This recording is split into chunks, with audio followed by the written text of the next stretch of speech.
Bismillahirrahmanirrahim. Assalamualaikum warahmatullahi wabarakatuh. Bagaimana kabarnya anak-anakku yang soleh-solehah kelas 6? Alhamdulillah sehat semuanya ya. Tetap semangat dalam pembelajaran daring. Insya Allah semester depan kita sudah bertatap muka. Berdoa terus tapi ya, jaga kesehatan. Jangan lupa menggunakan masker jika keluar rumah. Minggu yang lalu kalian sudah belajar tentang keteladanan Umar bin Khattab. Apa yang bisa kita teladani dari Umar bin Khattab? Dia seorang yang pemberani, seorang yang jujur, seorang yang adil, seorang yang tegas dan bijaksana. Dia bertanggung jawab, sederhana, dan suka bermusyawarah dalam memimpin negara. Itu yang perlu kita contoh. Untuk pembelajaran selanjutnya, sebelum kita lanjutkan, mari kita berdoa terlebih dahulu, memohon kepada Allah agar kalian diberi pemahaman ilmu yang baik dan bisa bermanfaat ilmunya. Yuk kita berdoa bersama.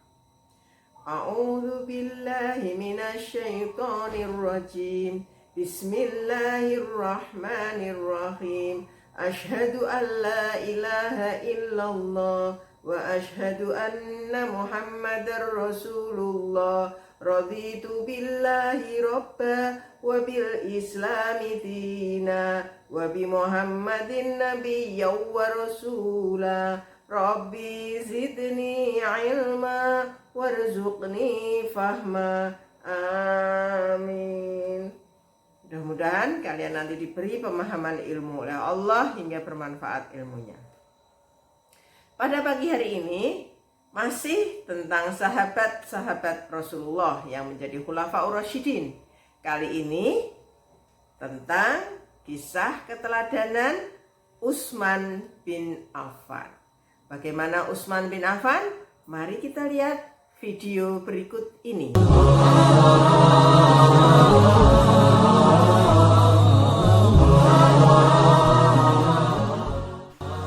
Assalamualaikum warahmatullahi wabarakatuh.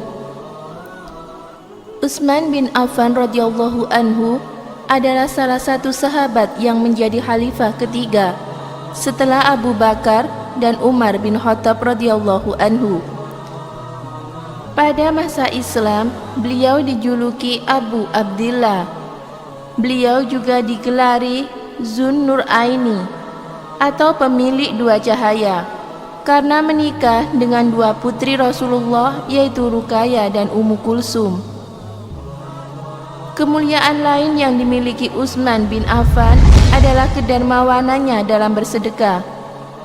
Utsman juga merupakan sosok sahabat pertama yang merangkul musyaf-musyaf yang tersebar menjadi sebuah kitab yang sekarang kita baca, yaitu Al-Quran.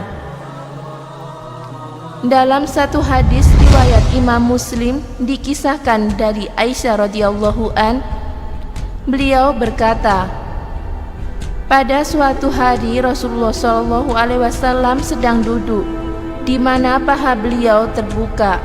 Maka Abu Bakar meminta izin kepada beliau untuk menutupinya, dan beliau mengizinkannya.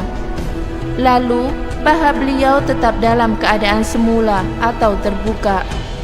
Kemudian Umar bin Khattab meminta izin untuk menutupinya, dan beliau mengizinkan. Lalu paha beliau tetap dalam keadaan semula atau terbuka. Ketika Utsman meminta izin kepada beliau, maka beliau melepaskan pakaiannya atau untuk menutupi paha terbukanya. Ketika mereka telah pergi, maka Aisyah bertanya, "Wahai Rasulullah, Abu Bakar dan Umar telah meminta izin kepadamu untuk menutupinya, dan engkau mengizinkan keduanya. Tetapi engkau tetap berada dalam keadaan semula atau membiarkan pahamu terbuka. Sedangkan ketika Utsman meminta izin kepadamu, maka engkau melepaskan pakaianmu atau dipakai untuk menutupinya. Maka Rasulullah SAW menjawab, "Wahai Aisyah, bagaimana aku tidak merasa malu? Dari seseorang malaikat saja merasa malu kepadanya." Ibnu Asakir menjelaskan dalam kitab Fadl As-Sahabah bahwa Ali bin Abi Thalib pernah ditanya tentang Utsman. Maka beliau menjawab, Utsman itu seorang yang memiliki kedudukan terhormat yang dipanggil dengan Zulnuraini, di mana Rasulullah menikahkannya dengan kedua putrinya. Selain itu, diriwayatkan dari Imam Ahmad bin Hanbal bahwa ketika Al-Hasan ditanya tentang orang yang beristirahat pada waktu tengah hari di masjid, maka ia menjawab, "Aku melihat Utsman bin Affan beristirahat di masjid, padahal beliau sebagai khalifah. Dan ketika ia berdiri, nampak sekali bekas kerikil pada bagian rusuknya. Sehingga kami berkata, ini Amirul Mukminin, ini Amirul Mukminin." Ibnu Abi Hatim telah meriwayatkan dari Abdullah bin Umar, seraya ia berkata dengan firman Allah, "Apakah kamu, hai orang musyrik yang telah beruntung, ataukah orang yang beribadah di waktu malam dengan sujud dan berdiri, sedang ia takut kepada azab akhirat dan mengharap rahmat Tuhannya? Katakanlah, adakah sama orang-orang yang mengetahui dengan orang-orang yang tidak mengetahui?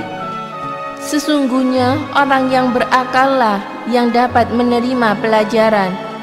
Al-Quran Surat Az-Zumar ayat 9. Yang dimaksud itu adalah Utsman bin Affan. Utsman bin Affan wafat pada tahun 35 Hijriah pada pertengahan Tasyrik tanggal 12 Dzulhijjah dalam usia 80 tahun lebih. Khalifah Utsman bin Affan dibunuh oleh kaum pemberontak di dalam rumahnya. Ketika Utsman terbunuh, istrinya beliau berkata, mereka telah tega membunuhnya, padahal mereka tidak menghidupkan seluruh malam dengan Al-Quran. Utsman bin Affan termasuk di dalam 10 sahabat yang dijamin masuk surga lewat lisan Nabi. Meskipun telah wafat, kedermawanannya selalu dikenang oleh umat Islam. Mulai dari membeli sumur Yahudi, menyumbang 300 ekor unta dalam perang Tabuk, dan masih banyak lagi lainnya. Utsman dikenal sebagai sahabat Nabi yang banyak menginfakkan hartanya di jalan Allah. Wallahu a'lam bishawab. Bagaimana anak-anak setelah menyaksikan kisah Utsman bin Affan, ya?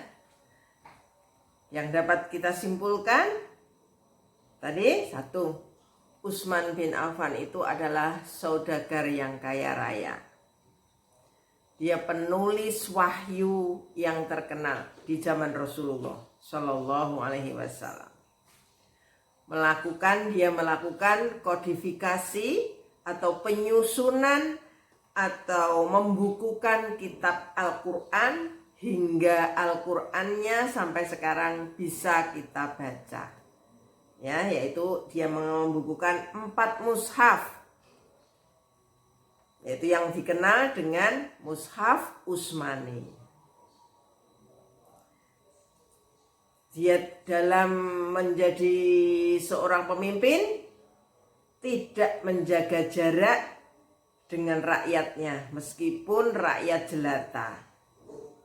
Dia mendapatkan gelar Ghaniyun Syakir, yang artinya orang kaya yang banyak bersyukur karena dia banyak melakukan kebaikan-kebaikan, banyak melakukan amal soleh. Lalu dia juga mendapat gelar Dzurrunain, artinya dia memiliki 2 cahaya. Kenapa dikatakan begitu? Karena dia menikahi dua putri Rasul, yaitu yang dinamakan Ruqayyah dan Ummi Kulsum. Setelah Ruqayyah meninggal, maka dia menikah dengan Ummi Kulsum. Begitu anak-anak, pembelajaran pada pagi hari ini. Tugas kalian ya, 1, membuat rangkuman kisah tentang Utsman bin Affan. Jangan lupa kesimpulannya juga dibuat. Lalu kerjakan evaluasi di LKPD yang akan Bu Ida berikan. Lalu jangan lupa lagi menggunakan seragam, difoto, kirimkan ke classroom hasil tugas kalian. Satu lagi, lanjutkan hafalan kalian sampai di mana. Ya, Bu Ida tetap mencatat kalian sudah hafal sampai di mana. Demikian pembelajaran pada pagi hari ini. Mari kita tutup dengan membaca hamdalah bersama. Alhamdulillahirabbil alamin. Wassalamualaikum warahmatullahi wabarakatuh.